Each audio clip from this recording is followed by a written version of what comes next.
Hi and welcome to my workshop. My name is Tomasz and you're watching Casual DIY channel. So today we're going to talk about workbenches. Hopefully this video will help you in deciding what type of workbench do you actually need, why I made this workbench in the first place and why I want to change it now. Okay, so if you are new to my channel, and you haven't seen my workbench, I'm just going to show you what features it actually has. First of all, the biggest one, it's a flip top, okay?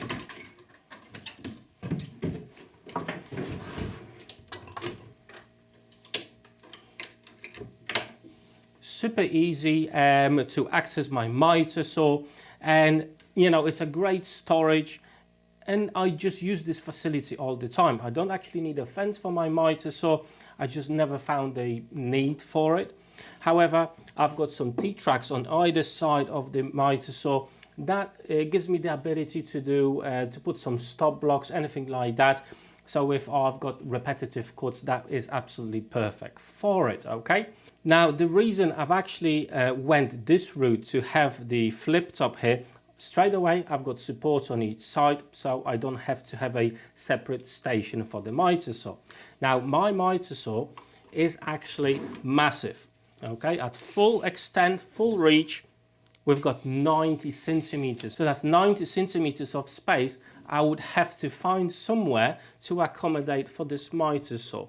And to be absolutely honest with you, I do love the reach. I've got 32 centimeters capacity. It's just a big miter saw, okay? So in a small workshop, that would be very hard to actually find the space for it. But with a flip top, it's absolutely fantastic.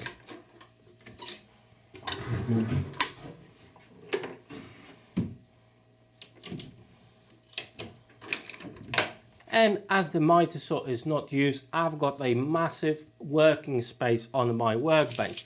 So the depth is 76 centimeters and the total length 177. So in a way, it is actually quite a big workbench, okay? Now, this workbench was made to fit my old workshop, which I'm going to show you right now. So as you can see, it's a single bay garage in the UK. I also made two cards, one for the bandsaw and one for the pillar drill with some storage underneath. And as you can see, the whole setup is perfect and it fits that space at the doors to my garage. And it's an additional safety feature, so the doors, well, you just can't open it as it is right now. On top of this, I've got space for two cards. That's my jointer and that's my thickness planer. Okay, so the workbench is storing three major large tools: jointer, thicknesser and a miter saw. However, as you can see, there's a bit of a dead space just over here. Unfortunately, that's one of the things that it's very difficult to fulfill, as the miter saw does need that bit of space. You could do a small shelf over there. However, all the dust that's flying down from the miter saw, I just didn't find that to be a great solution there. Now, another feature of this workbench is the tabletop itself. It's all MFT style tabletop, so you got dock holes on the whole space of the worktop. Now, to start with, I thought that was a brilliant idea. However, that's one of the things I want to change in my future workbench. I actually do not use that many dock holes, and to be fair, it's quite annoying when you're trying to do a project, you've got some screws, bolts or anything else, and they just drop through the holes, okay? So yes, they are useful. However, in my case, I don't use them that much, so only a small section with these, and that's what I find. I actually use dock holes just on this part of the workbench, and that's plenty for me. So the rest of the workbench top, I would just do a normal flat surface, no holes at all. Now at the front of the workbench, I've cut out three larger holes in here. That's supposed to be for clamping. However, it's absolutely pointless because the thickness of the whole thing is not too big, so actually just using a clamp at the bottom here is fine, and the cart underneath is not getting in the way. So the holes here, absolutely pointless. One of my recent additions to the workbench is the vise just over here, and I have to say that's actually very useful. It was super simple to make. I've just used the pipe clamps to make it happen, and for my need, this is actually very, very good, and I'm quite happy with that solution. So getting to the title of this video, my perfect workbench, it was perfect for the garage, for the workshop I had. It fitted nicely, it filled the space, and it was exactly what I needed at that time. The only thing I would probably change if I had the same workshop would be the tabletop, to have most of the tabletop just without any holes, maybe with some T-tracks. That's all. Now I actually got a larger workshop, and you know, I don't need the facility for the cards to be there. I can actually build something different for those, and I've got the room for it. And quite often what I find when I'm working on my workbench is the tools I need, the bits and bobs, I need to run out to the other side of my workshop to get those. Okay, so the pillars, hammers, anything like that. Yes, I can put them on the wall over here. However, it would be better to have storage on board of this workbench. Now, the new workbench would still have the flip top, because that is a fantastic solution for this large miter saw, and that would be the part of my future workbench. Now, the workbench itself also is on casters, so I can wheel it around, I can move it wherever I want, and that's is a fantastic feature, especially if you've got a small workshop. It's definitely a must-have if you're going to be building your own workbench. So the main reason I actually want to change or build another workbench is the fact that, you know, my workshop has changed, is a lot bigger, and I can allow myself for something different. I think my future workbench will not be as big. It will still accommodate the miter saw, as you know, that would be just wasted space if I've not done that. The cards themselves, I can put them somewhere else, that's not a problem, and I just need onboard storage with this bench, and also additional tabletop space as well. Now this workbench is actually quite tall. I'm just going to give you a quick example. It's 96 centimeters off the ground. Okay, so it is quite tall. For me, it's not too bad because I'm quite tall. However, sometimes lifting something on top of the workbench, it could be a struggle if it's something heavy.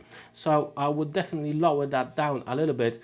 And the reason it is so tall is because of the carts. I needed the space for the carts to fit inside. Another thing that I do not utilize enough is a track saw. Sometimes it's just so much easier and quicker to use a track saw to break down larger materials and all that. And I do really want to have the facility with the track to fold down and fold up and hide behind the workbench, as it is a great tool. And you know, sometimes using the table saw on a large sheet is quite awkward, and sometimes it's just easy and quicker to use a track saw, especially when everything is set up and you definitely know your setup is square. It's just that much quicker. When it comes to a vise on a workbench, I definitely recommend this. I made this, as I said, just recently, and I wish I made it a lot sooner. Now, I do have a proper vise that I can install on a bench, but on top of it, what I want to do, add some T-tracks at the front of the whole workbench. Sometimes, you know, the vise will be just too small to hold a larger, longer board that you want to plane or sand or anything like that. So having a T-track solution here, it gives you the ability to add additional jigs or you know, ability to hold it in a different way. So T-tracks at the front are definitely a good solution as well. Now I'm also thinking about adding to the workbench my table saw and the router table as well, as you know, it would seemingly be one tabletop that I can use as a workspace. And for example, for the table saw, I would have an outfit table straight away as well.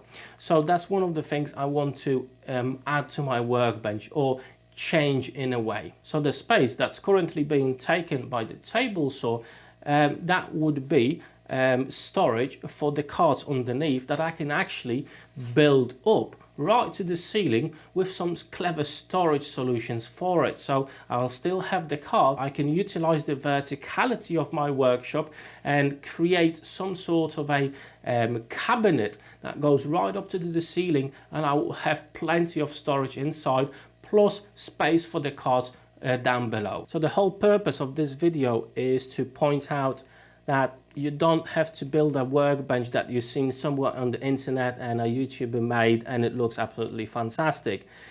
What that means, it could be fantastic for him and for his situation, for his workshop and the work that he is doing.